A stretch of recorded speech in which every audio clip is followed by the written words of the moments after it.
Hey guys, it's 7Demo7, and hey, I just wanted to go over real quickly all the modifications that I've done to my FatShark Dominator V1s. That's right, I'm still rocking the V1s. I had a set of V2 Dominators as well. I liked them, but I just couldn't justify the cost. I bought these for $130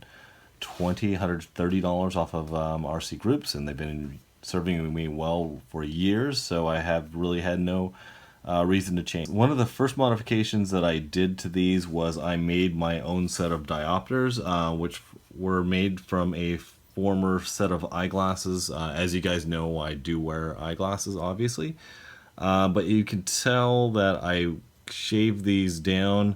When I had my original eyeglasses that I was the lenses that I wanted to use, these are the ones I'm currently wearing, but basically I looked in a mirror and I marked exactly where the midpoint of my pupil was so that I could cut the lens around that area. Basically I taped off where the lens should be and I cut around. Luckily I have a lot of cutting tools to do this, and basically you need to cut some sort of a ramp or a step in this glass here, if you can see that. I'm sure you can.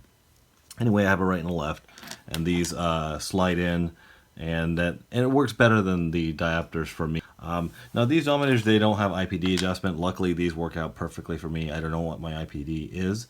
But the second modification that I did to my FatShark goggles was I put in a LaForge version 1 diversity. So I have an antenna sticking out this side here.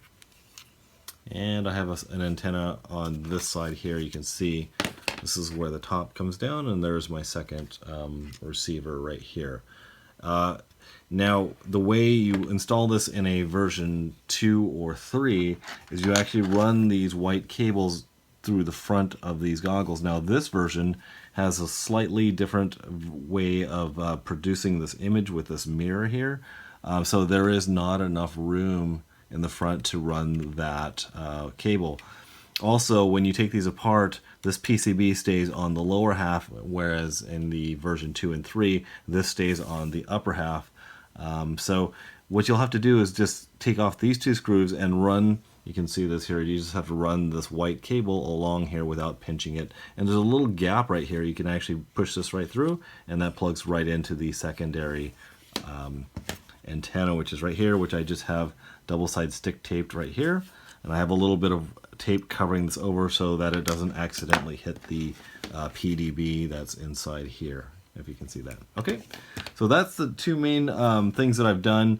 I'm currently, as you guys know, I'm using this Skyward RC regulation cable, and basically you can plug in anywhere between 2 and 6S into here, and it regulates 8 volts coming out this end. It's a fantastic product. I'll have this linked down below.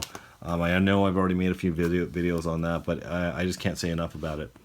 The modification I'm going to make right now is I'm going to run a wire off of this barrel connector that's going to run 2S, basically battery power, into my faceplate that is right up here. So basically I'm going to always reuse this cable down here and always have this plugged in, so I never have to plug it in again. So that's always an annoyance as well. So I'm going to use this little guy here. I'm going to take some cable and extend these wires here. So that's basically it.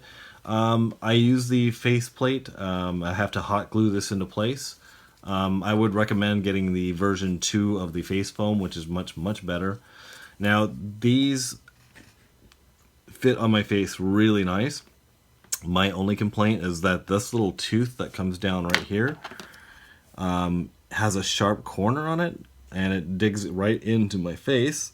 So what I did is I actually rounded off this corner here and here, and it doesn't restrict the flow. The airflow comes down through this little gate and this little gate right here and here and here.